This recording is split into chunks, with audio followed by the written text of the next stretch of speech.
கர்த்தருடைய வார்த்தைக்கு நாம் செல்வோம். 2 நாளாகவும் 20ஆம் அதிகாரம் 15ஆம் வசனத்தை நான் வாசிக்கிறேன். சகல யூதா கோத்திரத்தாரே, எருசலேமின் குடிகளே, ராஜாவாகிய யோசபாத்தே, கேளுங்கள். நீங்கள் அந்த ஏராளமான கூட்டத்திற்கு பயப்படாமலும் கலங்காமலும் இருங்கள் என்று கர்த்தர் உங்களுக்கு சொல்லுகிறார். இந்த யுத்தம் உங்களுடையதல்ல, தேவனுடையது. இன்றைக்கு நீங்கள் சந்திக்கிற யுத்தம் மாத்திரம் கிடையாது. உங்கள் வாழ்நாள் முழுவதும் நீங்கள் சந்திக்கிற எந்த யுத்தமும் உங்களுடையதல்ல, தேவனுடையது. இந்த சம்பவம் எப்படி ஆரம்பிக்குதுன்னு பாருங்கள். 1ஆம் வருஷத்தில் போட்டிருக்குது. இதற்கு பின்பு மோவாப் புத்திரரும் அம்மோன் புத்திரரும் அவர்களோட அம்மோனியருக்கு அப்புறத்திலுள்ள மனுஷரும் கூட யோசபாத்திற்கு விரோதமாக யுத்தம் பண்ண வந்தார்கள். நம்ம சொல்கிறோம் இந்த யுத்தம் உங்களுடையதல்ல. அப்பாடா யுத்தமே இல்லை அப்படின்னு சொல்லலை. அதிகாரம் எப்படி ஆரம்பிக்குது? யுத்தம் பண்ண வந்தார்கள். யுத்தமே வராதுன்னு வேதனை செய்யலை, சொல்லலை. பழைய ஏற்பாட்டு காலம் மாதிரி நாம் நமக்கு விரோதமாக யாரும் குதிரையில் யுத்தம் பண்ண போகிறது கிடையாது. அன்றாட வாழ்க்கையில் சில காரியங்கள் நம்ம சந்திக்கிறோம் இல்லையா? சுகத்துக்காக விசுவாசிக்கிறீங்க, யுத்தம் பண்ணாதீங்க. யுத்தம் கர்த்தருடையது. அவர் சிலுவையில் வியாதி ஏற்கனவே ஜெயித்திருக்கிறார். சுகம் உங்களுடையது. ஆமென். நீங்கள் இயேசுவின் தழும்புகளால் குணமானீர்கள். சிலுவையில் அவர் ஏற்கனவே நமக்காக யுத்தம் பண்ணி ஜெயித்திருக்கிறார். ஜெயம் நம்முடையது. ஆனால் இந்த பிசாசு பாருங்கள், இந்த கிறிஸ்துவ வாழ்க்கையில் நம்ம முன்னேற விடாதபடி ஏதாவது ஒரு வகையில் யுத்தத்தை கொண்டு வர்றான். அது தனிப்பட்ட வாழ்க்கையிலையோ, குடும்பத்திலேயோ, வேலை ஸ்தலத்திலேயோ, தொழில் பண்ணுற இடத்துலையோ, ஊழியத்திலேயோ பொல்லாத மனிதர்கள் எழுப்பி ஏதாவது சூழ்நிலையை கொண்டு ஏதோ ஒரு வழியில் அந்த யுத்தம் வருகிறது. எப்படியாவது கர்த்தருடைய அன்பை விட்டு நம்ம பிரிக்கும்படிக்கோ அல்லது நம்மளை தோற்கடிக்கும்படிக்கு பல்வேறு வகைகளை பிசாசு முயற்சிக்கிறான். யுத்தமே இல்லைன்னு சொல்ல முடியாது.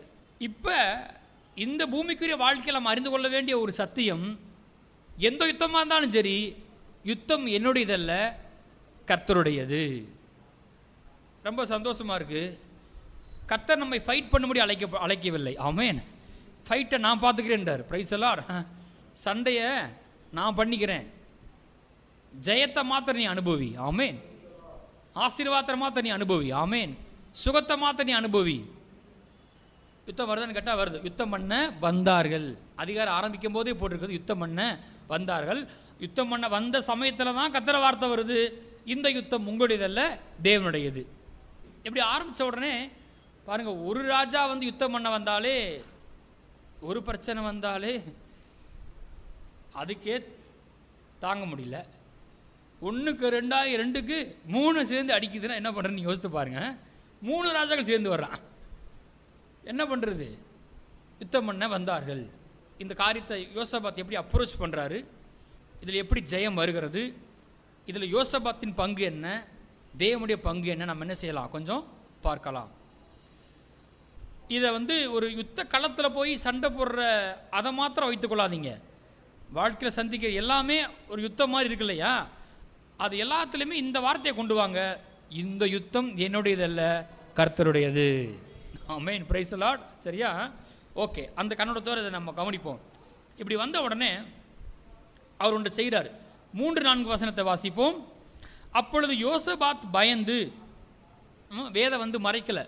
யோசபாத் பயந்தான்றது போட்டால் நல்லா இருக்குமா அப்படின்னு சொல்லி வேதம் என்ன செய்யலை, அதை நான் மறைச்சிட்றேன்ப்பா அப்படின்னு என்ன செய்யலை, சொல்லலை. வேதம் பாருங்கள், சிலரோட ஸ்டோரியை அப்படி வெளியே தெரியுது, ஆனால் அதை சாட்சியை மாற்ற வல்ல தேவனாக இருக்கிறார். யோசபாத் பயப்படுற ஆளுங்க, யாக்கோபு ஒரு பயப்படுற ஆளுங்க, ஆபிரகாம் ஒரு பயப்படுற ஆளுங்க, கிதியோன் பயப்படுற ஆளுங்க அப்படின்னு பைபிள் ஓப்பனாக போட்டிருக்குங்க. அவங்க உண்மையான ஆள் யாருன்னு பைபிள் ஓப்பனாக போட்டிருக்கு. அவங்க உண்மையான ஸ்டோரியை போட்டிருக்கு. ஆனால் அந்த ஸ்டோரியை கர்த்தர் என்ன செய்யார், மாத்துறாரு.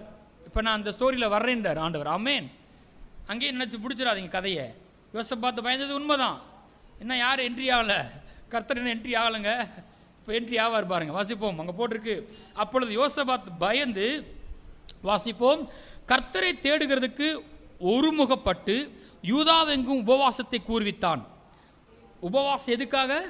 கர்த்தரை தேடுகிறதுக்கு ஒருமுகப்பட்டு. ஃபோக்கஸ் எங்கே இருக்குது? பிரச்சனை வந்துருச்சு, ஆனால் ஃபோக்கஸ் எங்கே இருக்குது? கர்த்தரை தேடுகிறதுக்கு ஒருமுகப்பட்டு. வாசிப்போம். அப்படியே யூதா ஜனங்கள் கர்த்தரிடத்திலே சகாயம் தேட கூடினார்கள்.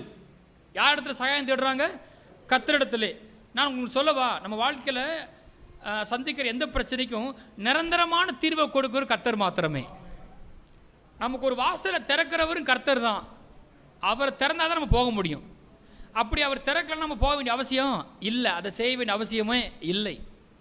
யூதா ஜனங்கள் எல்லாரும் கர்த்தரிடத்தில் சகாயம் தேடும்படி கூடினார்கள். சகாயம் எங்கே இருக்குது?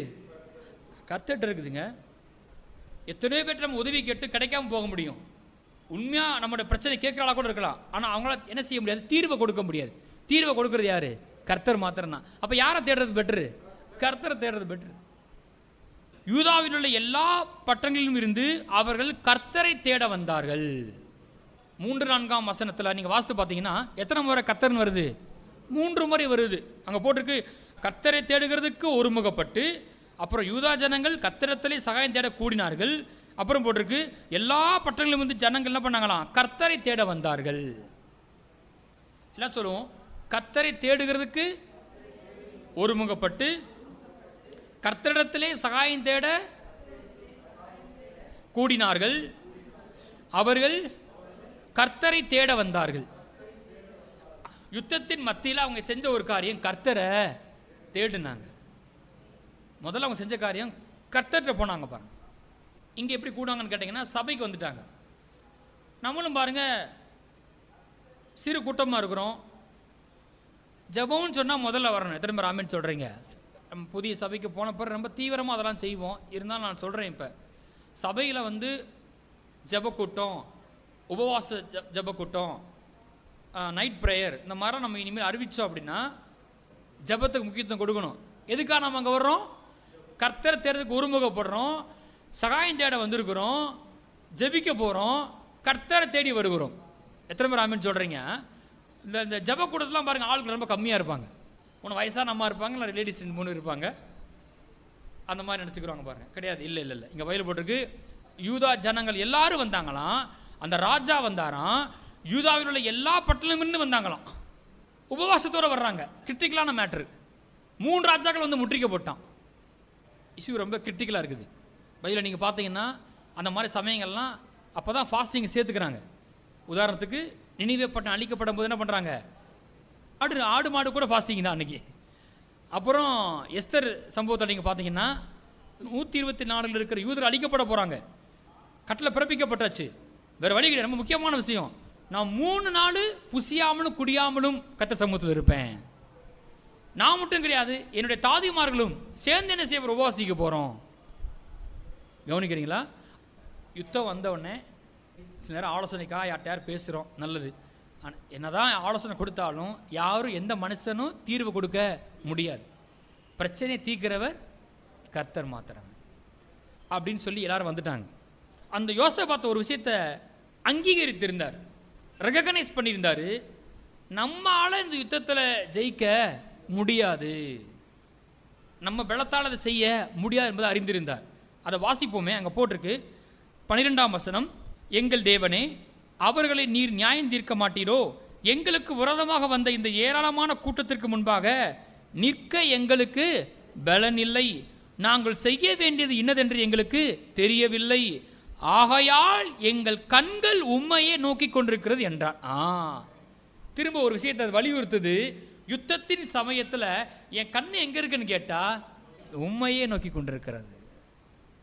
யுத்தத்தின் சமயத்தில் என் முகம் அவர் முகத்தை நோக்கி பார்க்கணும், ஒருமுகப்படணும், கர்த்தரை தேடணும். என் கண்கள் உண்மையே நோக்கி கொண்டிருக்கிறது. ஏன்னா நிற்க பலனும் இல்லை, என்ன செய்யறதுன்னு தெரியலை. எருசலேம் ஆலயத்துக்கு வந்து இப்போ அவர் ஜெபிக்க போகிறார். அந்த ஜெபம் வந்து 6ஆம் வசனத்திலிருந்து 12ஆம் வசனம் வரை இருக்குது. நாம் 11ஆம் வசனம் வரைக்கும் வாசிக்க போகிறோம். அப்படி வாசிக்கும்போது நீங்களே கொஞ்சம் கவனித்து பாருங்கள். இது வரைக்கும் நம்ம அப்படி கவனிச்சிருக்க மாட்டோம். சிலர்லாம் கொஞ்சம் விவரமாக இருப்பாங்க. பார்த்தீங்கன்னா அவங்கள போய் பேசுனீங்கன்னா நம்ம மைண்ட் ரீட் பண்ணிடுவாங்க. நம்ம என்ன நினைக்கிறோம், இவருக்கு என்ன பிரச்சனை அப்படின்னு கண்டுபிடிச்சிடுவாங்க. அந்த மாதிரி பயங்கர வல்லவங்க இருப்பாங்க. சைக்காட்ரிஸ்ட்னு சொல்கிறாங்களா, அது மாதிரி இந்த இந்த யோசபாத் வந்து பயங்கரமான ஆள், ஸ்பிரிச்சுவலாக நல்லா அறிந்த ஒரு ஆளாக இருக்கார்.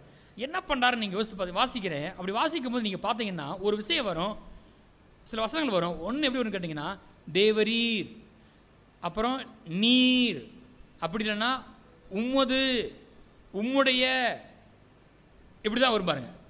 நான் வாசிக்க போகிறேன், நீங்களே ஆச்சரியப்பட்டு போவீங்க. ஒரு 5 வசனத்தில் எத்தனை தேவரீர், நீர், உமது, உம்முடைய. சரியாக சொல்லப்போனால் அந்த ஜபத்தில் அவர் பிரச்சனையை என்ன செய்யலை, சொல்லவே இல்லை. எத்தனை பேர் வந்திருக்கான், எவையெல்லாம் வந்திருக்கான், எங்கே இருக்கானுங்க, இதெல்லாம் யாருக்கு தெரியும்? கர்த்தருக்கு தெரியும். சொல்ல வேண்டிய அவசியம் இல்லை.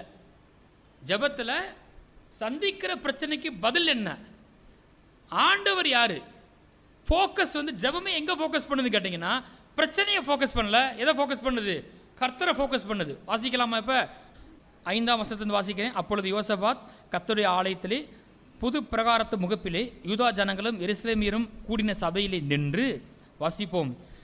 எங்கள் பிதாக்களின் தேவனாய கர்த்தாவே, பரலோகத்தில் இருக்கிற, சத்தமாக சொல்லணும், நீர் அல்லவோ தேவன். அடுத்து வாசிங்க. தேவரீர் ஜாதிகளுடைய ராஜ்யங்களை எல்லாம் ஆளுகிறவர், உம்முடைய கரத்திலே வல்லமை பராக்கிரம் இருக்கிறது, ஒருவரும் உம்மோடு எதிர்த்து நிற்கக்கூடாது. அடுத்து வாசிப்போம். எங்கள் தேவனாகிய நீர் உம்முடைய ஜனமாகிய இஸ்ரவேலுக்கு முன்பாக இந்த தேசத்து குடிகளை துரத்தி விட்டு இதை உம்முடைய சிநேகிதனாகிய ஆபிரகாமுடைய சந்ததிக்கு என்றைக்கும் என்று கொடுக்கவில்லையா? ஆதலால் அவர்கள் இங்கே கூடியிருந்து இதிலே உம்முடைய நாமத்திற்கென ஒரு பரிசுத்த ஸ்தலத்தை கட்டினார்கள். எங்கள் மேல் பட்டயம், நியாய தண்டனை, கொள்ளை நோய், பஞ்சம் முதலான தீமைகள் வந்தால் அப்பொழுது உம்முடைய நாமம் இந்த ஆலயத்தில் விளங்குகிறபடியால் நாங்கள் இந்த ஆலயத்திலும் உமது சந்நிதியிலும் வந்து நின்று எங்கள் இடுக்கனில் உம்மை நோக்கி கூப்பிடுகையில் தேவரீர் கேட்டு ரட்சிப்பீர் என்று சொல்லியிருக்கிறார்கள். போதும், இன்னும் தொடர்ந்து வரும். எத்தனை ஒரு வசனத்தில் ஃபோக்கஸ் எங்கே இருக்குது? ஃபோக்கஸ் எங்கே இருக்குது? ப்ரெஷரை கொண்டு போய் எங்கே போடுறான்? கர்த்தர் மேலே போடுறோம். பொதுவாக நமக்கு பார்த்தீங்கன்னா நம்ம சந்திக்கிற பிரச்சனை தான் பெருசாக தெரியுது. 3 ராஜாக்கள் முற்றுகை போட்டாங்க, என்ன செய்கிறதுன்னு தெரியல. அவனே சொல்கிறாரு, நிற்க பலன்லேன்றாரு. கர்த்தரிடத்துல உதவி வரல அப்படின்னா அந்த 3 ராஜாக்களும் ஒருத்தர் உயிரோட என்ன செய்ய மாட்டான், வைக்க மாட்டான். குழந்தைகள் முதற்கொண்டு என்ன செய்ய காலி பண்ணிடுவானுங்க. அப்படிப்பட்ட சூழ்நிலை. ஆனால் இங்கே ஜெபம் பண்ணும்போது பார்த்தீங்கன்னா எத்தனை முறை, பரலோகத்தில் இருக்கிற நீர் அல்லவோ தேவன், தேவரீ ஜாதிகள் எல்லாம் ஆளுகிறவர், உம்முடைய கரத்திலே வல்லமை பராக்கிரம் இருக்கிறது, ஒருவரும் உம்மோடு நிற்கக்கூடாது, உம்முடைய ஜனமாகிய இஸ்ரவேலுக்கு முன்பாக அந்த ஜாதிகளை துரத்தி உம்முடைய சிநேகிதன் ஆபிரகாமுக்கு இந்த தேசத்தை கொடுத்தீரு. இப்போ வந்திருக்காங்களே, இப்போ ஒருவேளை இந்த மாதிரி பிரச்சனை வந்தால் நாங்கள் உம்முடைய ஆலயத்தில் போய் உம்மது சந்நிதியில் நின்று உம்மை நோக்கி நாங்கள் ஜெபிச்சா கேட்பீர்னு சொல்லியிருக்காங்களே, தேவரீர் கேட்பீர்னு சொல்லியிருக்காங்களே அப்படின்னு சொல்லி முழு பாரத்தையும் கொண்டு போய் கர்த்தர் மேல் போடுறோம். இப்போ இந்த ஜெபத்தை கொஞ்சம் அதில் முதல்ல என்ன வருது அப்படின்னு கேட்டிங்கன்னா, தேவரீர் பரலோகத்தில் இருக்கிற நீர் அல்லவோ தேவன், பூமியில் ராஜ்யங்களை எல்லாம் ஆளுகிறவர், உம்முடைய கரத்திலே வல்லமை பராக்கிரம் இருக்கிறது, ஒருவர் உம்மோடு இருக்கக்கூடாது அப்படின்னா முதல்ல ஒரு விஷயம் சொல்றாரு, நீர் பெரியவர். பழைய பாட்டில் நிறைய இடங்களை நீங்கள் போய் இந்த மாதிரி இக்கட்டான சூழ்நிலை ஏறெடுக்கப்படுற எல்லா ஜபங்களையும் ஃபர்ஸ்ட் எடுத்தனே வருகிற ஒரு காரியமே அவங்க ஜபிக்கும் போது, கர்த்தாவே நீர் பெரியவர். முதல்ல அதை அங்கீகரிக்கிறாங்க, கர்த்தரை தேடி வந்துடுறாங்க. அதுக்கப்புறம் என்ன பண்ணுறாங்க, தங்கள் பிரச்சனையே பேச மாட்டேன்றாங்க, கர்த்தாவே நீர் பெரியவர். இதில் நம்ம என்ன சொல்லியிருப்போம், நீங்கள் யோசித்து பாருங்களேன், கொஞ்சம் யோசித்து என்ன சொல்லியிருப்போம், ஆண்டவரே இந்த மோவா புத்திரர் மாத்திரம் வந்தால் பரவாயில்ல, அவன் அம்மோன் புத்திரையும் கூப்பிட்டுட்டு அவன் 2 பேர் வந்தால் கூட பரவாயில்ல ஆண்டவரே, இவன் போய் அவனையும் கூப்பிட்டு 3 பேரும் சேர்ந்து ரவுண்டப் பண்ணிட்டாங்க ஆண்டவரே. வந்த கூட்டம் ஏராளம். அங்கே ஒருத்தர் ஓடின்னு சொல்லுவான், உமக்கு விரோதமாக ஏராளமான ஜனங்கள் கடலுக்கு அக்கறையில் இருந்து. நம்ம சொல்லியிருப்போம், கண்டிப்பாக அந்த வார்த்தையை பயன்படுத்தியிருப்போம். ஆனால் அவன் இதை என்ன செய்யலை, சொல்லவே இல்லை. ஏராளமான ஜனமா, பைபிள் இடத்துல போட்டிருக்குது, இந்த பூமியில் ஜாதியெல்லாம் தராசில் படிந்து தூசியாம். 800 கோடி ஜனமும், நீங்கள் கோதுமாவு படைப்பீங்கள்ல, கோதுமாவு சலிப்பீங்கள்ல, ஏதாவது பண்ணுவீங்கள்ல, அதில் கொஞ்சம் மிஞ்சிரும், தட்டினா கீழே உதிரும் இல்லையா, அதுதான் கர்த்தருக்கு 800 கோடி ஜனம். அவ்வளோ பெரியவர். அவர்கிட்ட போய் 3 ராஜாக்கள் வந்தேன்னு சொன்னோடனே அது பெரிய ஆச்சரியம், அவருக்கு ஒன்றும் ஆக போகிறது கிடையாது, நல்லா விளங்கின மனுஷன், கர்த்தாவே நீர் பெரியவர். எல்லாம் சொல்லுங்க, நான் சந்திக்கிற எந்த பிரச்சனையை பார்க்கலும் என் கர்த்தர் பெரியவர். கண்டிப்பாக சுகம் வெளிப்படும், புதிய வாசலை திறப்பார், வேலை கிடைக்கும், ரட்சிப்பு உண்டாகும், திருமண காரியம் வாய்க்கும், பிள்ளை பிறக்கும். எந்த பிரச்சனையை பார்க்கலும் கர்த்தர் பெரியவர். இதை பிரச்சனை சந்திக்கிற அந்த மனுஷனுடைய மனது நம்ப மாட்டேங்குது. ஒரு பெரிய அற்புதம் நடக்கணும். இயேசு உயிர்த்தெழுந்த பின்பு அவர் செஞ்ச காரியம் சீசர்களுடைய மனதை திறந்துன்னு பார்க்குறோம். நம்ம பிரசங்கெல்லாம் கேட்குறோம், ஆனால் அடிக்கடி ஜெபிக்கணும், கர்த்தாவே என் மனதை திறந்தருள். பெரியவர்ன்ற பிரசங்கத்தை கேட்குறேன்றது உண்மைதான். ஆனால் கர்த்தாவே என் மனக்கண்ணுங்களை திறந்தரலும், நீ பெரியவர் என்பதை என் மனது பார்க்கட்டும் ஆண்டவர். சரி, அடுத்து அப்படியே வந்தீங்கன்னா அடுத்து என்ன பேசுறாரு பாருங்களேன். 7ஆம் வசனத்தை வாசிங்க. எங்கள் தேவனாகிய நீர் உம்முடைய ஜனமாகிய இஸ்ரவேலுக்கு முன்பாக இந்த தேசத்து குடிகளை துரத்தி விட்டு. இது புரியுதா உங்களுக்கு? அதாவது கானான் தேசம், எருசலேம் இருக்கு இல்லையா, இதெல்லாம் என்னது, பழைய தேசம். அங்கேருந்து எதிரில் துரத்திட்டு இந்த தேசத்தை யார் கொடுத்தாரு? கர்த்தர் ஆபிரகாமுடைய சந்ததி கொடுத்தார், இஸ்ரவேல் ஜனங்கள் கொடுத்தார் இல்லையா. அதை சொல்கிறான் அந்த மனுஷன். அது எப்படி சொல்கிறான்னு கவனிங்க, முக்கியமான விஷயம். எங்கள் தேவனாகி நீர் உம்முடைய ஜனமாகி இஸ்ரவேலுக்கு முன்பாக இந்த தேசத்து குடிகளை துரத்தி விட்டு இதை உம்முடைய சிநேகிதனாகிய ஆபிரகாமுடைய சந்ததிக்கு என்றைக்கும் என்று கொடுக்கவில்லையா? இது நிறைய விஷயங்கள் இருக்கு பாருங்க, அவ்வளோ பவர்ஃபுல். எப்படி வரான்றீங்க? நான் ஒழுங்காக ஜெபம் பண்ணேன், நீங்கள் பார்த்தீங்களா? தசமாகலாம் கொடுத்தேன், கவனிச்சிங்களா? அப்படிலாம் சொல்லலைங்க. எதை பிடிச்சா கர்த்தருக்கு தெரியும் கரெக்டாக பிடிக்கிறான். அவன் சொல்கிறான், இந்த தேசத்தை நீங்கள் உம்முடைய சிநேகிதன் ஆபிரகாமுடைய சந்ததிக்கு கொடுக்கவில்லையா? உங்களுக்காக கர்த்தர் யுத்தம் பண்ணுவார். ஏன் தெரியுமா? நீங்கள் அவருடைய பிள்ளை, நீங்கள் அவருடைய சிநேகிதன். உன்னை தொடுகிறவன் என் கண்ணின் மணியை தொடுகிறான்னு போட்டிருக்கு பாருங்க. நீங்கள் அவருக்கு ரொம்ப விசேஷித்தவர்கள். ஆமென். பைபிள் போட்டிருக்கு, உன் தலை மயிரெல்லாம் எண்ணப்பட்டிருக்கிறது. எத்தனை அந்த வசனத்தை நீங்கள் நம்புறீங்க? இப்போ நீங்கள் சீவுறீங்க, ஒரு முடி கீழே வந்துருச்சு. நம்ம தலையிலேருந்து ஒரு முடி விழுந்த உடனே அவர் டேட்டா பேஸ் என்ட்ரி பண்ணிடுறாரு, ஒரு முடி விழுந்துருச்சு. ஏன்னா பைபிள் போட்டிருக்கு, உன் தலை மயிரெல்லாம் எண்ணப்பட்டிருக்கிறது. கவுண்ட் பண்ணிட்டே இருக்காரு. தலைமுடி விழாதிருப்பதாக இயேசு நாமத்தினாலே அற்புதம் நடக்கட்டும். அந்த ஹீலிங் நடக்கணும் இயேசு நாமத்தினால. அப்போ அவ்வளோ கேர் பண்ணுறாரு. அதனால ஒரு உறவு இருக்கு இங்க. உம்முடைய சிநேகிதன், நண்பேண்டா என்றார். நண்பன்னா வருவாங்களா? கூட வருவாங்களா? இல்லையா? வருவாங்க இல்லையா? கரெக்டாக பிடிக்கிறான். உங்கள் சிநேகிதன் ஆபிரகாம், அவர் போயிட்டாரு. அப்புறம் இவன் எப்படி கனெக்ட் பண்ணுறது? இவன் சொல்கிறான், உம்முடைய சிநேகிதனாகிய ஆபிரகாமுடைய சந்ததின்றான். புதிய ஏற்பாட்டில் பார்த்தீங்களா, அந்த ஸ்லாக்கியத்துக்கு தான் ரொம்ப முக்கியத்துவம். உங்களுக்கு தேவன் உதவி செய்வாரேன்னு தெரியுமா? நீங்கள் தேவனுடைய பிள்ளை. உங்களுக்கு தேவன் உதவி செய்வாரேன்னு தெரியுமா? நீங்கள் ஆபிரகாமுடைய சந்ததி. சகேயு வீட்டுக்கு போகிறாரு. அவன் யார்? ஆபிரகாமுடைய சந்ததி. இந்த வீட்டுக்கு ரட்சிப்பு வந்ததுன்றார். அந்த 18 வருஷமாக நிமிர முடியாத கூனி இருக்கா இல்லையா, அவ யார்? 18 வருஷமாய் சாத்தான் கட்டி வைத்திருந்த இந்த ஆபிரகாமுடைய குமாரத்தையை கட்டளிக்க வேண்டியது இல்லையான்னு கேட்கிறார். ஆமென். ஏன்னா ஆபிரகாமுடைய சந்ததி 18 வருஷமாக குனிஞ்சே இருக்கிறா. நிமிர்ந்து துதிக்க வச்சுட்டார் கர்த்தர். ஆபிரகாமுடைய சந்ததி, உடன்படிக்கை நண்பன் இயேசு. ஆமென். அவன் ஆபிரகாம் சந்ததி சொல்லும் போது எதை ஞாபகப்படுத்துறான்? கவனன்ட், உடன்படிக்கை ஞாபகப்படுத்துறான். இப்போ எனக்கு எதாவது பிரச்சனை யார் வரணும்? என் உடன்படிக்கை நண்பர் வரணும். வருவார். ரத்த சிந்தி உடன்படிக்கை பண்ணியிருக்கிறாரு, வருவார். இதெல்லாம் கனெக்ட் பண்ணுறான். இது அதை விட ரொம்ப முக்கியமான ஒரு பிடிக்கிறான். இந்த தேசத்தை உம்முடைய சிநேகிதனாகிய ஆபிரகாமுடைய சந்ததிக்கு என்றைக்கும் என்று கொடுக்கவில்லையா? நீங்கள் வாஸ்து பார்த்தீங்கன்னா ஆதியாகமம் 13:15 என்ன போட்டிருக்கு? நீ பார்க்கிற இந்த பூமி முழுவதையும் நான் உனக்கும் உன் சந்ததிக்கும் என்றைக்கும் இருக்கும்படி கொடுத்து. கரெக்டாக பிடிக்கிறான். என்னைக்கோ கர்த்தர் பேசுனதுங்க, கர்த்தர் சொன்ன வார்த்தை.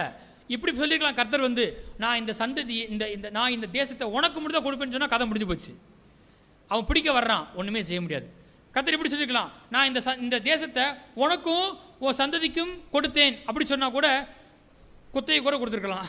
என்னைக்காவது பிடிக்கிட்டு போனால் ஒன்றும் கேட்க முடியாது. ஆனால் ரொம்ப தெளிவாக போட்டிருக்குது, நான் இந்த தேசத்தை உனக்கும் உன் சந்ததிக்கும் என்றைக்கும் இருக்கும்படி கொடுத்து. அவன் யோசபாத் பிடிக்கிறான், கரெக்டாக அந்த வார்த்தை தான் பிடிக்கிறான். நீர் உம்முடைய சிநேகிதனாகிய ஆபிரகாமுக்கு இந்த தேசத்தை என்றைக்கும் வென்று கொடுக்கவில்லையா? அந்த ஒரு வார்த்தை கர்த்தரே லாக் பண்ணிட்டான். அச்சோ, ஆமல்ல, இப்போ வேற வழியே கிடையாது. கர்த்தர் என்ன செஞ்சாகணும்? இறங்கி ஆகணும். கர்த்தர் இறங்கி ஆகணும். இன்னும் விடுற மாதிரில அவன் ஆழமாக பிடிக்கிறான். இன்னும் ஆனால் இன்னும் மேட்ரு கவனிங்க, என்ன பிரச்சனையும் என்ன செய்யலை, சொல்லவே இல்லை. கர்த்தரோட யோசிப்பார், என்னப்பா உன் பிரச்சனைன்னு கேட்கல. தெளிவாக அறிஞ்சிருக்கிறான். பிரச்சனையே பேச மாட்டேன்றியான், வந்திருந்து பதில் பேசிக்கிட்டே இருக்கிறான். ஏன்னா பிரச்சனை எனக்கு தெரியுன்னு அவனுக்கு தெரியுது. இன்னமும் கர்த்தரை வார்த்தையில் பிடிக்கிறான் பாருங்க. அவங்க வாசிப்போம் 8ஆம் வசனத்தை. ஆதலால் அவர்கள் இங்கே குடியிருந்து இதிலே உம்முடைய நாமத்திற்குன்னு ஒரு பரிசுத்த ஸ்தலத்தை கட்டினார்கள். சரியா? அதனால தான் இப்போ நடக்கிற எல்லாரும் உங்களுக்கு தெரியலையா? இப்போ நடக்கிற இஸ்ரேல் ஜனங்கள் எங்கே இருக்கிறாங்க? இஸ்ரேல் இருக்கிறாங்க, யூதர்கள் இருக்கிறாங்க. அந்த தேசத்தை பிடிக்க முடியுமா? பிடிக்க முடியாது. இதுதான் இன்றைக்கும் ஒருத்தர் இதை வச்சு ஜெபம் பண்ணும்போது பிடிக்க முடியாது, பண்ணிட்டு தான் இருக்கிறாங்க. ஒன்றுமே செய்ய முடியாது. ஏன்னா கர்த்தர் அந்த தேசத்தை, அந்த இடத்த அவங்களுக்கு என்றைக்கும் இருக்கும்படி கொடுத்துருக்கிறார். நிறைய பேர் தப்பாக புரிஞ்சுக்கிட்டாங்க. ஹிஸ்ட்ரியை பாதி இருந்து பிடிச்சிட்டு இஸ்ரேல் பீப்புள் தான் இவங்க துரத்துறாங்கன்னு நினச்சிக்கிட்டு இருக்கிறாங்க. ஆனால் பைபிளை ஆரம்பத்தை நினச்சி அவங்க பார்க்க மாட்டேன்றாங்க. அவங்க ஹிஸ்ட்ரி எங்கே பார்க்குற, ஆபிரகாம்லேருந்து பார்க்குறது இல்லை. ஸோ அப்படி கொடுத்ததுனால தான் நாங்கள் இங்கே வந்து இருந்து ஒரு ஆலயத்தை செஞ்ச கட்டினோம். அப்படி ஆலயத்தை கட்டும்போது ஒரு விஷயம் நடந்துச்சு. சாலமோன் ஒரு ஜெபத்தை பண்ணார். சாலமோன், யாராவது இந்த ஆலயத்துக்கு வந்து நெருக்கமான நேரத்தில் ஜெபம் பண்ணால் பரலோகத்தில் இருக்கிற நீர் கேட்டு பதில் கொடுக்கணும்னு ஜெபம் பண்ணியிருக்கிறாரு. இப்போ இங்கே வந்து நான் ஜெபம் பண்ணிட்டு இருக்கிறேன், நீ இப்படி ஜெபம் பண்ணால் கேட்பாங்க, நீங்கள் பிதாக்கள் சொல்லிட்டு போயிருக்கிறாங்க. இப்படி என்ன சொல்லுறீர்? 9ஆம் வசனம். எங்கள் மேல் பட்டயம், நியாய தண்டனை, கொள்ளை நோய், பஞ்சம் முதலான தீமைகள் வந்தால் அப்பொழுது உம்முடைய நாமம் இந்த ஆலயத்தில் விளங்குகிறபடியால் நாங்கள் இந்த ஆலயத்திலும் உமது சந்நிதியிலும் வந்து நின்று எங்கள் இடுக்கணில் உம்மை நோக்கி கூப்பிடுகையில் தேவரீர் கேட்டு ரட்சிப்பீர் என்று சொல்லியிருக்கிறார்கள். அது பைபிளில் 2 நாளாகவும் 8ஆம் அதிகாரத்தில் வருது, 7ஆம் அதிகாரத்தில் வருது. போய் வாசித்து பாருங்க, டைம் இல்லை. என்ன சொல்ல வரேன்? மறுபடியும் பிரச்சனை வந்தோன்னு எங்கே போகிறாங்க? கர்த்தர் ஏற்கனவே என்ன சொல்லி இருக்கிறாரு. போய் கண்டுபிடிப்போம். என்னை சேர்த்தா சொல்கிறேன், போய் கண்டுபிடிப்போம். அதை போய் கர்த்தருக்கு என்ன செய்வோம்? ஞாபகப்படுத்துவோம். வாழ்க்கையில் நாம் சந்திக்கிற எந்த பிரச்சனைக்கும் அந்த பிரச்சனையை குறித்து நம்ம விலாவரியாக தேவன்கிட்ட பேச வேண்டாம். அந்த பிரச்சனைக்கு தீர்வாக தேவன் என்ன சொல்லிக்கார் என்பதை வேதத்தில் போய் கண்டுபிடிச்சு அதை அவருக்கு நம்ம தொடர்ந்து நினைப்பூட்டும் போது கர்த்தர் கேட்டு ரட்சிக்கிறவராக இருக்கிறார். தேவரீர் கேட்டு ரட்சிப்பீர் என்று சொல்லி இருக்கிறார்கள். 13ஆம் வசனத்தை வாசிப்போம். ஜெபம் முடியுது. 13ஆம் வசனம். யூதா கோத்திரத்தார் அனைவரும், அவர்கள் குழந்தைகளும், அவர்கள் பெண்ஜாதிகளும், அவர்கள் குமாரரும் கூட கர்த்தருக்கு முன்பாக நின்றார்கள். எல்லாம் சொல்லுங்க, கர்த்தருக்கு முன்பாக நின்றார்கள். சத்தமாக சொல்லுங்க, கர்த்தருக்கு முன்பாக நின்றார்கள். ரொம்ப முக்கியம். ஜெபம் பண்ணிட்டு என்ன செய்யணும்? நிற்கிறனா சும்மா நிற்கிறது இல்லை. இப்படி சொல்கிறேன், ஜெபம் பண்ணிட்டு நீங்கள் போயிட்டீங்க, கர்த்தருடைய பதிலுக்காக வெயிட் பண்ணணும். There is a waiting period. அந்த வெயிட்டிங் பீரியட் நம்ம சும்மா இருக்கிற அர்த்தம் கிடையாது. அப்போ தான் ரொம்ப ரொம்ப ஆக்டிவாக என்ன பண்ணுறோம்? ஸ்பிரிச்சுவல் விஷயத்தில் ரொம்ப ஆக்டிவாக இருக்கிறோம். கர்த்தருக்கு வெயிட் பண்ணுறோன்னா சும்மா வெயிட் பண்ணுறது இல்லை. அப்போ தான் ரொம்ப அதிகமாக பைபிள் படிக்கிறோம், அப்போ தான் அதிகமாக ஜெபிக்கிறோம், வார்த்தை அறிக்கை பண்ணுறோம், கர்த்தரை எதிர்பார்ப்போடு நோக்கி பார்க்குறோம். பதில் வரப்போகுது, கர்த்தர் என்ன சொல்கிறாரு அப்படின்னு ரொம்ப செவியை சாய்ச்சி கேட்க முயற்சிக்கிறோம். பைபிளை பொறுத்த வரைக்கும் வெயிட்டிங் பீரியட்ன்றது ரொம்ப ஆக்டிவான பீரியடு. சும்மா இருக்கிறது இல்லை. ஃபிசிக்கலாக எதுவும் பண்ணாமல் சும்மா இருக்கிறத பற்றி அதனை செய்யலை, பேசலை. எல்லாம் ஜெபம் பண்ணி முடித்த பிறகு அப்படியே தேசமே நிற்கிது கர்த்தருக்கு முன்பாக அமைதி. ஒருத்தன் பேசலை. ஆச்சரியமாக இருக்குது. திடீர்னு ஆவி இறங்குது. ஆமென். கர்த்தர் ஆவி என்ன செய்கிறாரு? ஒருத்தர் மேலே இறங்குறார், ஒரு லேவியின் மீது இறங்குறார். அதுவே ரொம்ப பர்டிகுலர் இருக்கார் பாருங்கள். அவ்வளோ பெரிய கூட்டத்தில் யார் லேவின்னு கண்டுபிடிச்சு இறங்குறார். வாசிங்களேன், அங்கே போட்டிருக்கு பாருங்களேன். அப்பொழுது சபையின் நடுவில் இருக்கிற மத்தனியாவின் குமாரனாகிய ஏயேலின் மகனான பெனாயாவுக்கு பிறந்த சகரியாவின் புத்திரன் யாகேசியேல் என்னும் ஆசாப்பின் புத்திரில் ஒருவனான லேவியின் மேல் கர்த்தர் ஆவி இறங்கினதினால் அவன் சொன்னது. கடைசியில் யாரும் இறங்குன்னு தெரியல. அதானே அவன் சரி, ஓகே. என்ன சொல்ல வருது? ஒரு லேவியின் மேல் என்ன செஞ்சு? கர்த்தர் ஆவி இறங்கினதினால் அவன் சொன்னது. இப்போ பதில் வருது. அப்போ ஜெபம் பண்ண பதில் வருமா வராதா? கண்டிப்பாக கர்த்தர் செய்வார், பேசுவார். வாசிப்போம். அதான் நம்ம வாசித்தோம். சகல யூதா கோத்திரத்தாரே எருசலேமின் குடிகளே, ராஜாவாகிய யோசபாத்தே கேளுங்கள். நீங்கள் அந்த ஏராளமான கூட்டத்திற்கு பயப்படாமலும் கலங்காமலும் இருங்கள் என்று கர்த்தர் உங்களுக்கு சொல்லுகிறார். பாருங்க, இதெல்லாம் ஹெவன்லேருந்து வருதுங்க வார்த்தை. சகல யூதா கோத்திரத்தாரே, யோசபாத்தே கேளுங்கள், இந்த ஏராளமான கூட்டத்துக்கு என்ன செய்யாதீங்க, கலங்காதீங்க, பயப்படாதீங்கன்னு கர்த்தர் உங்களுக்கு சொல்லுகிறார். ஆவியானவர் இறங்கி பேசுறாரு, சொல்றாரு, இந்த யுத்தம் உங்களுடையதல்ல, தேவனுடையது. நாளைக்கு நீங்கள் அவர்களுக்கு விரோதமாய் போங்கள். இதோ அவர்கள் சிஸ் என்னும் நேட்டு வழியாய் வருகிறார்கள். நீங்கள் அவர்களை எருவேல் வனாந்திரத்துக்கு எதிரான பள்ளத்தாக்கில் கடையாந்திரத்தில் கண்டு சந்திப்பர்கள். எவ்வளவு கிளீனா கர்த்தர் வந்து பேசுறாரு பாருங்க. அவற்றை நெருங்கி நாம் பழகணும். தொடர்ந்து திரும்ப வாசிப்போம். இந்த யுத்தத்தை பண்ணுகிறவர்கள் நீங்கள் அல்ல. எல்லாம் சொல்லுங்க, இந்த யுத்தத்தை பண்ணுகிறவன் நான் அல்ல. திரும்ப சொல்லுவோம், இந்த யுத்தத்தை பண்ணுகிறவன் நான் அல்ல, கர்த்தர். சரியா? தொடர்ந்து வாசிப்போம். யூதா மனுஷரே, எருசலேம் ஜனங்களே, நீங்கள் தரித்து நின்று கர்த்தர் உங்களுக்கு செய்யும் ரட்சிப்பை பாருங்கள். இது ரொம்ப முக்கியம்.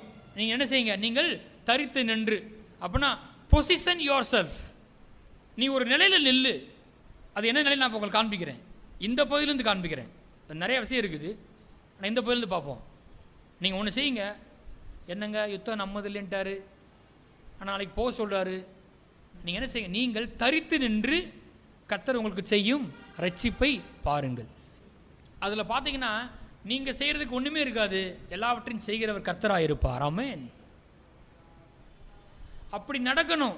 அப்படி ஊழியத்தில், தொழிலில் நடக்கணும், குடும்பத்தில் நடக்கணும். நடக்கும் இயேசு நாமத்தினால.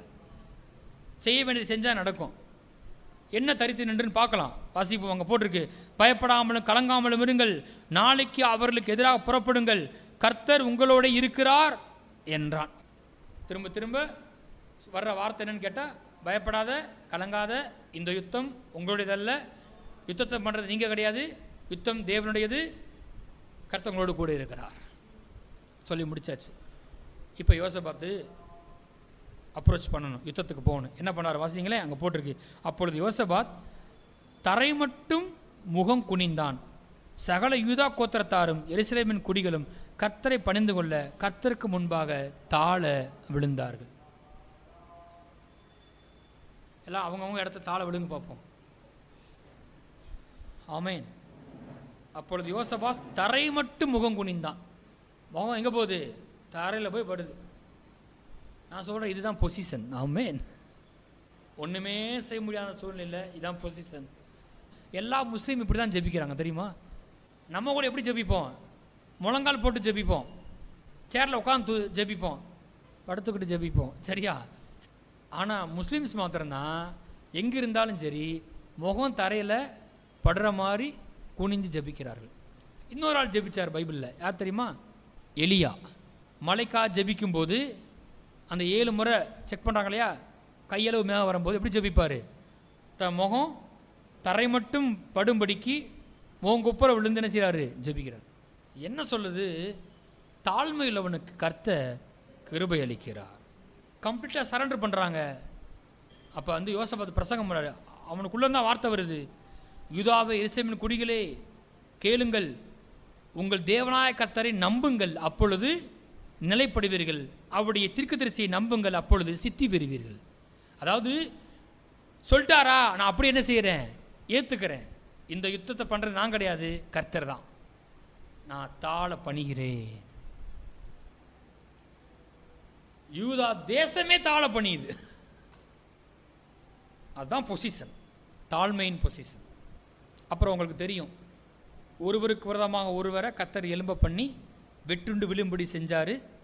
எல்லாருடைய பிரேதத்தையும் பார்த்தாங்கன்னு நம்ம வாசிக்கிறோம். அதில் போட்டு ஒருவரும் தப்பவில்லையா? சம்பவம் ஆரம்பிக்கும் போது ஏராளமான கூட்டம்னாங்க. யோசபாத்து ஏராளமான கூட்டம். சம்பவம் முடியும் போது ஒருவரும் தப்பவில்லை. ஒருவேளை ஒரு 10,000 பேர் வந்திருந்தா வச்சுருந்தா கூட 10,000 ரொம்ப கம்மி தான். 10,000ன்றது 10,000 பேரும் காலி, ஒருத்தம் கூட இல்லை. பாருங்கள், கர்த்தர் காத்தாருன்னா ஒருவரும் சேதம் அடைவதில்லை. கர்த்தர் போட்டாருன்னா ஒருத்தரும் மீதம் இல்லை. புதிய ஏற்பாட்டில் போட்டிருக்கு, கர்த்தர் காத்தாரு, எல்லாரும் தப்பி கரை சேர்ந்தார்கள். பாருங்கள், நல்லா கவனிங்களேன். யுத்தம் பெருசாக இருந்துச்சுன்னா உங்கள் சக்ஸஸ் ரொம்ப பெருசாக இருக்க போகுதுன்னு அர்த்தம். உங்களுக்கு கிடைக்க போகிற ரிவார்ட்ஸ் ரொம்ப பெருசாக இருக்க போகுதுன்னு அர்த்தம். பலன்கள் ரொம்ப பெருசாக இருக்க போகுது. யுத்தம் பெருசாக இருக்க இருக்க வரப்போகிற ரிவார்டு ரொம்ப பெருசு. கரடியை கொல்லும் போது, சிங்கத்தை கொண்ட போது பெருசு கிடையாது. ஆனால் கோலியாத் அடிக்கும் போது ரிவார்டு ரொம்ப பெருசு. இங்கே 3 ராஜாக்கள் வந்திருக்காங்க. யுத்தம் பெருசு, வரப்போகிற ரிவார்டு ரொம்ப பெருசு. பைபிளில் போட்டிருக்குது. அங்கே வாசிப்போம் 25ஆம் வசனம். யோசபாத்தும் அவனுடைய ஜனங்களும் அவர்கள் உடைமைகளை கொள்ளையிட வந்தபோது அவர்கள் கண்ட ஏராளமான பொருட்களும் பிரேதங்களிலிருந்து உரிந்து போட்ட ஆடை ஆபரணங்களும் தாங்கள் எடுத்துக்கொண்டு போகக்கூடாது இருந்தது. 3 நாளாய் கொள்ளையிட்டார்கள். அது அவ்வளவு மிகுதியாக இருந்தது. அப்போ அவங்க என்ன பண்ணாங்க? நான் சொன்ன மாதிரி முதல்ல நீங்கள் தரித்து நின்று அப்படின்னு என்ன பண்ணாங்க? கர்த்தருக்கு முன்பாக முகங்கொப்பர பணிந்துன்னு பார்க்குறோம். கர்த்தரை வார்த்தைக்கு கீழ்ப்படுகிறாங்க, அந்த வார்த்தையை நம்புகிறாங்க. சரி, யுத்தம் பண்ண வேணான்னு சொல்லிட்டார், யுத்தம் பண்ண வேண்டாம். சரி, வேறு என்ன பண்ணுறது அப்படின்னு பண்ணுறப்ப வாசிப்போம். அங்கே 19ஆம் வசனத்தை வாசிங்க. 19. கோகாத்தியரின் புத்திரரிலும் கோராகியரின் புத்திரரிலும் இருந்த லேவியர் எழுந்திருந்து இஸ்ரவேலின் தேவனாய கர்த்தரை மகா சத்தத்தோடே கம்பீரமாய் துதித்தார்கள். யுத்தத்துக்கு போவோம் அப்படின்னு சொன்ன உடனே என்ன பண்ணாங்களாம்? லேவியர் எழுந்திருந்து இஸ்ரவேலின் தேவனாய கர்த்தரை மகா சத்தத்தோடு கம்பீரமாய் துதித்தார்கள். எல்லாம் சொல்லுங்க, இஸ்ரவேலின் தேவனாய கர்த்தரை மகா சத்தத்தோடு கம்பீரமாய் துதித்தார்கள். Price the Lord. சரியா? ஒன்று அது. ரெண்டாவது 21ஆம் வசனத்தை வாசிங்க. பின்பு அவன் ஜனத்தோடு ஆலோசனை பண்ணி பரிசுத்தமுள்ள மகத்துவத்தை துதிக்கவும் ஆயுதம் அணிந்தவர்கள் முன்பாக கர்த்தரை துதியுங்கள், அவர் கிருபை என்றும் உள்ளதென்று கர்த்தரை பாடவும் பாடகரை நிறுத்தினான். முதல் என்ன பண்ணாங்க? மகா சத்தத்தோடு கம்பீரமாய் துதித்தார்கள். யார? இஸ்ரவேலின் தேவனாகிய கர்த்தரை. அடுத்து என்ன பண்ணாங்களாம்? பரிசுத்தமுள்ள மகத்துவத்தை துதிக்கவும், அவர் எவ்வளவு பெரிய என்பதை துதிக்கவும், கர்த்தர் நல்லவர், அவர் கிருபை என்றும் உள்ளது பாடவும் பாடகரை நிறுத்தினான். அடுத்து திரும்ப போட்டிருக்கு 22. அவர்கள் பாடி துதி செய்ய தொடங்கின போது அற்புதம் நடந்துருச்சு, கொள்ளையிட்டுட்டாங்க. இப்போ அடுத்து மறுபடியும் பாருங்க 26ஆம் வசனத்தை வாசிங்க. 4ஆம் நாளில் பெராக்காவிலே கூடினார்கள், அங்கே கர்த்தருக்கு ஸ்தோத்திரம் செலுத்தினார்கள். யுத்தத்துக்கு போகும்போதும் துதிக்கிறாங்க, யுத்தத்துக்கு முன்பாகவும் துதிக்கிறாங்க, யுத்தத்தில் ஜெயித்த பிறகு என்ன பண்ணுறாங்க? கர்த்தரை ஸ்தோத்திரம் பண்ணி துதிக்கிறாங்க. நம்ம வாழ்க்கையில் அநேக யுத்தங்களை கர்த்தரை உயர்த்தி பாடி ஜெயிக்க முடியும். ஆமென். ஏன்னா அவர் இஸ்ரவேலின் துதிகளுக்குள் வாசமாக இருக்கிற தேவன். அவர் நம்ம துதித்து பாடும் பொழுது அவருடைய பிரசன்னம் அங்கே வரும். கண்டிப்பாக அவர் இறங்கி வேலை செய்வார். ஆமென். அவர் யுத்தம் பண்ணுவார், நமக்காக எங்கேயோ பரிந்து பேசுவார், நமக்காக காரியங்களை மாற்றுவார், அங்கே வாசலை திறப்பார், ஆட்களை அழைத்து கொண்டு வருவார். நம்மால் என்ன செய்ய முடியாத அதை கர்த்தர் செய்வார். ஆமென். கர்த்தர் இவன் சாரோட யுத்தம் பண்ணிட்டாரு, அதோட கதை முடியல, அதுவே ஒரு எஃபெக்டை உண்டாகுது. அதை வாசிக்கலாமா? அதில் பராக்கா அப்படின்னா நான் ஏற்கனவே சொல்லியிருக்கேன் இல்லையா? பராக்கானா ஆசீர்வாதத்தின் பள்ளத்தாக்கு. மரண பள்ளத்தாக்கா வேண்டியது எப்படி மாறிடுச்சு? ஆசீர்வாதத்தின் பள்ளத்தாக்கா மாறிடுச்சு. நீங்கள் சொல்கிறீங்க, பாஸ்டர் மரண பள்ளத்தாக்கவே நடந்து போயிட்டு இருக்கிறேன். இல்லை இல்லை, கர்த்தர் ஆசீர்வாதத்தின் பள்ளத்தாக்கா மாற்றுகிறார். ஆசீர்வாதத்தின் பள்ளத்தாக்கா மாற்றுகிறார். யுத்தம் முடிஞ்ச பிறகு எஃபெக்டை பார்க்கலாமா? வாசிப்போம். 27ஆம் வசனம் வாசித்து முடிக்க போகிறோம். பின்பு கர்த்தர் அவர்கள் சத்துருக்கள் பேரில் கலிகூற செய்தபடியால் யூதா மனுஷர் யாவரும் எருசலேம் ஜனங்களும் அவர்களுக்கு முன்னாலே யோசபாத்தும் மகிழ்ச்சியோடு எருசலேமுக்கு திரும்பினார்கள். எப்படி போட்டிருக்கு? மகிழ்ச்சியோடு போகிறாங்களா? ஏன்னா சத்துருக்கள் பேரில் கலிகூற செய்தார். சத்துருவின் பேரில் கலிகூறல, சத்துருக்கள் பேரில் இவங்க கலிகூறுறாங்க. அவர்கள் தம்பூர்களோடும் சுரமண்டங்களோடும் பூரிகைகளோடும் எருசலேமில் இருக்கிற கர்த்தருடைய ஆலயத்துக்கு வந்தார்கள். போகும்போதும் பாட்டு போட்டே தான் போனால், வரும்போதும் பாட்டோடு தான் வரலாம். கர்த்தர் இஸ்ரவேலின் சத்துருக்களோடு யுத்தம் பண்ணினார் என்று கேள்விப்பட்ட அந்தந்த தேசத்து ராஜ்யத்தார் மேல் தேவனால் உண்டான பயங்கரம் வந்தது. அதை கேட்கும்போது சுற்றி இருக்க எல்லாருக்கும் என்ன வந்துருச்சு? பயம் வந்துருச்சு. சொல்லுங்க, தேவனால் உண்டான பயங்கரம். இது கேட்கும்போது என்னன்னா, கர்த்தர் இஸ்ரவேலின் சத்துருக்களோடு யுத்தம் பண்ணினார். சொன்ன மாதிரி செஞ்சார். பார்த்தீங்களா? இஸ்ரவேலின் சத்துருக்களோடு யார் யுத்தம் பண்ணா? கர்த்தர் பண்ணார். இவ்விதமாய் தேவன் சுற்றுப்புறத்தாரால் யுத்தமில்லாத இளைப்பாறுதலை அவனுக்கு கட்டளையிட்டதினால் யோசபாத்தின் ராஜ்யபாரம் அமெரிக்கையாக இருந்தது. ஹல்லேலூயா. காரணம், கர்த்தர் யுத்தம் பண்ணினார்.